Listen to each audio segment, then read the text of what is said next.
అందరికీ నమస్తే. Welcome to Suni's cooking world. Aloo fry, పప్పుచారు, రసము, ఆకుకూర పప్పు, టమాటా పప్పు ఎందులోకైనా సరే చాలా బాగుండిద్ది.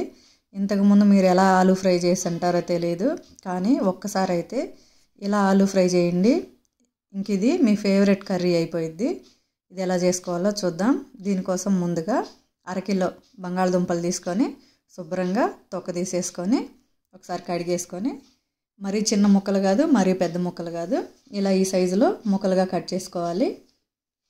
ఇప్పుడు ఒక గిన్నెలో కొంచెం నీళ్లు తీసుకొని అందులో సాల్ట్ కానీ కళ్ళుప్పు కానీ వేసేసుకొని ఈ ముక్కలన్నీ నీళ్ళల్లో వేసి ఒక 5 నిమిషాల పాటు ఉంచేసి తర్వాత తీసి ఒక క్లాత్ మీద ఒక 10 నిమిషాల పాటు ఆరబెట్టుకోవాలి. ఈ ముక్కలు ఆరేలోపు మసాలా ప్రిపేర్ చేసుకుందాం. దీనికోసం ముందుగా చిన్న మిక్సీ జార్ తీసుకొని 3 కానీ 4 కానీ పచ్చిమిర్చి తుంచుకొని వేసుకోండి. 1 స్పూన్ మిరియాలు, 1 స్పూన్ జీలకర్ర, 10-12 వెల్లుల్లి రెమ్మలు, 2 ఇంచుల పచ్చి కొబ్బరి ముక్క సన్నగా ముక్కలుగా కట్ చేసి వేసుకొని, మరీ మెత్తగా కాకుండా కొద్దిగా కోర్సుగా ఇలా మిక్సీ బట్టి పక్కన పెట్టుకోండి.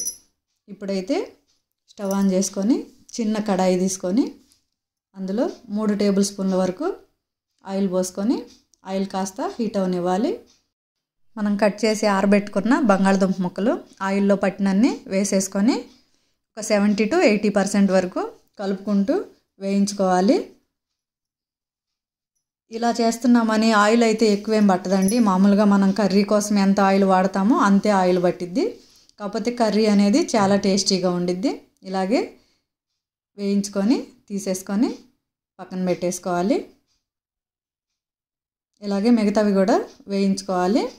నేనైతే 3 సార్లుగా వేయించాను. నేను తీసుకున్న అరకిలో క్వాంటిటీ ముక్కలు అనేవి నాకు 3 సార్లుగా పట్టినవి. ఇలా వేయించేసి తీసేసుకొని ఒక ప్లేట్లో పెట్టేసుకున్నాను. ఇప్పుడు అదే ఆయిల్ ఎక్స్ట్రా ఏమీ వేయటం లేదు. ఇంకొంచెం పెద్ద కడాయి పెట్టుకొని ఆ ఆయిలే ఈ కడాయిలోకి పోసేసుకున్నాను. ఆయిల్ హీట్ అయింది కదా బాగానే. 2 ఎండుమిర్చి, 1 టేబుల్ స్పూన్ పోపు గింజలు వేసేసుకొని వీటన్నిటిని కొద్దిగా వేయించుకోవాలి. తర్వాత 1 రెమ్మ కరివేపాకు కూడా వేసేసుకోవాలి. ముందుగా మనం మిక్సీ పట్టుకున్న ఈ పచ్చిమిర్చి, కొబ్బరి ఇదంతా ఉంది కదా, ఇది కూడా వేసేసుకొని ఒకసారి కలుపుకున్న తర్వాత మనం ఫ్రై చేసి పెట్టుకున్న బంగాళదుంప ముక్కలన్నీ వేసేసుకొని 1/2 టీ స్పూన్ పసుపు వేసేసుకొని ఒకసారి అంతా కలిపేసుకోవాలి. మనం డీప్ ఫ్రై చేసుకున్న కడాయిలో ఇలా కర్రీ అంతా కలుపుకోవటానికి కుదరదు కాబట్టి పెద్ద కడాయిలోకి మార్చేసుకున్నాను. ఇప్పుడు ఇందులో రుచికి సరిపడా ఉప్పు వేసుకోవాలి.